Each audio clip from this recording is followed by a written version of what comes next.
सण उत्सव म्हटले की आपण आवर्जून गोडाधोडाचे बेत करतो।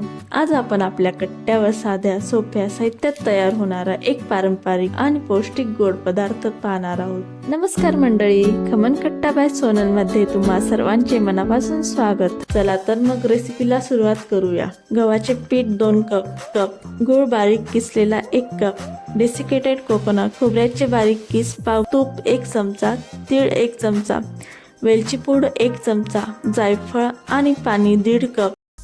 सगळ्यात आधी एका भांड्यात 1.5 कप पाणी घ्या। त्यात 1 कप बारीक किसलेला गूळ घालून तो पूर्णपणे विरघळून घ्या। आता एका बाउलमध्ये किंवा परातीत गव्हाचे पीठ घ्या। या गव्हाच्या पिठावर चिमूटभर मीठ आणि 1 मोठा चमचा साजूक तूप घालून हे छान मिक्स करून घ्या। तूप आणि मीठ व्यवस्थित चोळून घेतल्यामुळे आपले बरगदे अगदी छान खुसखुशीत बनतात। तूप मिक्स झाल्यावर पिठाची अशी हाताने मूठ वळून पाहायची।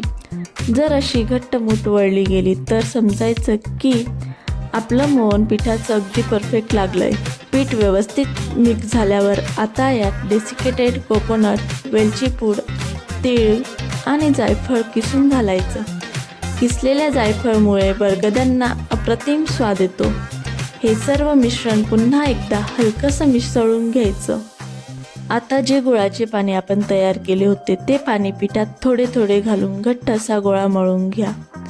हे पीठ 15 ते 20 मिनिटांसाठी बाजूला झाकून ठेवूया, जेणेकरून हे छान मुरेल। आता 20 मिनिटे झाले आहे आणि आपले पीठ छान मुरले आहे। हाताला थोडे तूप लावून पिठाचा एकसारखा गोळा करून घ्या। आता याचे लिंबाच्या आकाराचे छान गोल गरगरीत गोळे तयार करा। सणांच्या नैवेद्यासाठी हे गोल आकार दिसायला खूप सुंदर दिसतात। आता कढईत तेल किंवा तूप मध्यम गरम करून घ्या। गॅसची फ्लेम मंद ठेवा आणि यात एक एक करून बरगदा सोडा।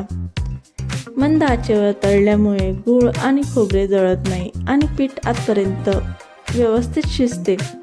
झाऱ्याने हलवत सर्व बाजूंनी छान गडद सोनेरी रंग येईपर्यंत हे तळून घ्या। तळताना या बरगद्यांना हलके क्रॅक्स म्हणजेच थोडे तडे गेले की समजायचं आपले बरगदे आतपर्यंत अगदी छान तळले गेले आणि मस्त खुसखुशीत झाले। तर मंडळी, बाहेरून हलके कुरकुरीत आणि खोबऱ्याच्या स्वादामुळे आतून एकदम मऊ लुसलुशीत बरगदे तयार आहेत। सणासुदीला देवाच्या नैवेद्यासाठी किंवा पाहुण्यांसाठी पारंपरिक पदार्थ नक्की बनवून पहा। तुम्हा सर्वांना ही आजची सोपी आणि पारंपरिक रेसिपी कशी वाटली मला कमेंटमध्ये नक्की सांगा।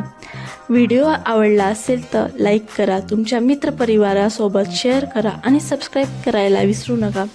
पुन्हा भेटूया अशाच एका नवीन रेसिपीसह। तोपर्यंत धन्यवाद।